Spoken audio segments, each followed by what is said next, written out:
আর আমার সবথেকে বেশি হাবড়ার সাথে আমার সেন্টিমেন্ট জড়িয়ে আছে। গত 15 বছর ধরে হাবড়ায় আমাকে হাবড়ার মানুষ জয়লাভ করিয়েছে, জিতেছে।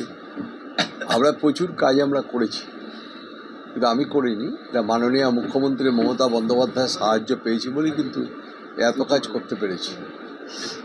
হাবড়া টাউনকে ঘিরে 4টে অঞ্চল আছে: রাউতাড়া, পিথিবা, কুমড়ো, মসলন্দপুর 2। এগুলো তো ব্যাপক উন্নয়ন হয়েছে। মানে উন্নয়নের নিরিখে কেউ যদি বলে, আমরা কিন্তু উন্নয়নের নিরিখে কিন্তু অত্যন্ত উচ্চ স্তরে পৌঁছে গেছি। এই সমস্ত সাহায্য কিন্তু করেছেন বাংলার মুখ্যমন্ত্রী, আমাদের দলনেত্রী, মনের নেত্রী মমতা বন্দ্যোপাধ্যায় করেছে।